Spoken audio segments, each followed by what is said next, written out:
Hello guys, welcome to our channel. तो guys WWE के इतिहास में ऐसा कई बार हुआ है कि WWE ने एक नए किरदार को फैंस के सामने रखा और फिर बिना किसी रीजन के उन्हें अचानक ही टेलीविजन से हटा दिया। ऐसे कैरेक्टर को अक्सर फैंस से ज्यादा प्यार नहीं मिल पाता, इसलिए WWE को लगता है कि अब इस किरदार को छोड़कर वापस किसी नए आइडियाज में जाने के अलावा उनके पास कोई और रास्ता नहीं होता। तो गाइज आज के इस वीडियो में ऐसे ही 5 रेसलर के गिमिक्स के बारे में जानेंगे जो केवल कुछ ही सेकंड तक चल पाए और WWE ने उन्हें तुरंत ही खत्म कर दी।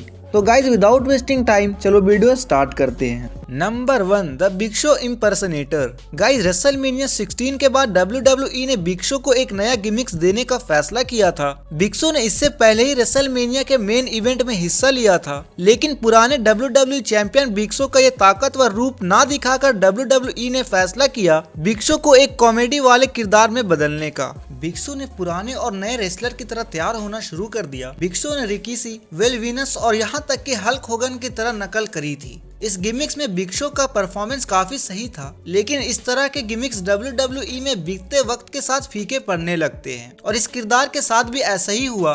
WWE ने बिग शो के इस किरदार के साथ एक बैकलैश पेपर व्यू में एक मैच भी करवाया था, जिसमें बिग शो ने कर्ट एंगल को हरा भी दिया था। लेकिन इस मैच को देखकर ये साफ हो गया था कि बिग शो को वापस अपने खतरनाक और ताकतवर किरदार में आने की जरूरत थी और इसीलिए इस गिमिक्स को तुरंत ही हटा दिया गया था।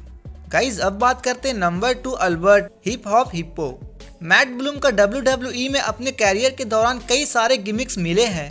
इनमें से कुछ गिमिक्स गलत कारणों की वजह से ही जाने जाते हैं और उनमें से एक गिमिक्स है जब ब्लूम स्पेक्टर के मेंबर्स अल्बर्ट से बदलकर एक डांसिंग हिप्पो बन गए थे जिसे हिप हॉप कहा जाता था। अल्बर्ट ने इस किरदार के साथ स्कॉटी टू हॉटी से जोड़ी बना ली थी और विंस मैकमैन इस किरदार के साथ एक्स्ट्रा ऑर्डिनरी सफलता पाना चाह रहे थे, लेकिन ये उसके जैसा नहीं था। अल्बर्ट रिंग में नाचते हुए बहुत ही ज्यादा अजीब लगते थे और फैंस को ये साफ दिख रहा था कि ये टू कूल बनने की नाकाम कोशिश कर रहे थे। और जब WWE को एहसास हुआ कि अल्बर्ट को डांसिंग हिप्पो में बदलने का कोई फायदा नहीं है, तब उन्होंने उस टैग टीम को अलग करने का फैसला कर लिया और इस पुराने इंटरकॉन्टिनेंटल चैंपियन को फिर से एक नया किरदार दिया था जो कि था ए ट्रेन नाम का, और इसके साथ ही साथ अंडरटेकर और एज के साथ फाइट करवा कर उन्हें थोड़ा बहुत पुश भी दिया था। लेकिन कुछ समय बाद ही ये गिमिक्स भी काफी ज्यादा फीका पड़ गया था। गाइज अब बात करते हैं number 3, Jeff Hardy, conflicted Jeff Hardy. Guys 2003 की शुरुआत में WWE ने जेफ हार्डी को एक हील में बदलकर एक बड़ा रिस्क लिया था। हार्डी ने अपने टैग टीम के साथी रॉ वैन डैम के साथ और शॉन माइकल जैसे बेबी फेसेस रेसलर पर हमला करना शुरू कर दिया था और फैंस ने जेफ हार्डी को एक हील के रूप में कभी भी पसंद नहीं किया था। हालांकि एक किरदार में एक कंट्रोवर्शियल होना काफी अच्छी बात है, लेकिन इसको अच्छी तरह से परफॉर्म करना भी बहुत जरूरी है और इसका एक अलग और अच्छी स्टोरी लाइन होना भी जरूरी है। ये बदलाव कभी भी काम नहीं करने वाला था और WWE को जल्दी अपनी गलतियों का एहसास हो गया और जेफ हार्डी को वापस एक बेबी फेस में बदल दिया गया। गाइस इसके 7 साल बाद 2010 में TNA ने भी हार्डी को एक हील बनाने की कोशिश करी थी। हालांकि ये पहले वाले से काफी बेहतर था, लेकिन सिर्फ इसलिए क्योंकि फैंस उस वक्त जेफ हार्डी को देखना चाहती थी। गाइस अब बात करते हैं नंबर 4, ओमोस।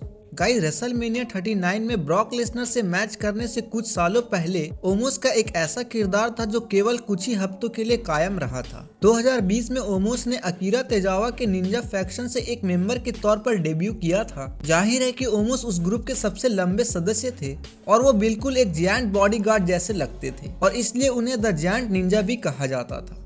ये किरदार बिल्कुल भी आगे नहीं बढ़ पाया और उसके कुछ ही समय बाद ओमोस को शेन मैकमैन के रॉ अंडरग्राउंड बाउंसर की तरह दिखाया गया था। इस समय तक ये साफ हो चुका था कि WWE ओमोस के साथ नए नए किरदारों को आजमा रही थी और इसके बाद उन्हें एजे स्टाइल के साथ एक टैग टीम पार्टनरशिप में डाल दिया गया था, जो कि अब तक के ओमोस के कैरियर के सबसे सफल किरदार में से एक रहा है।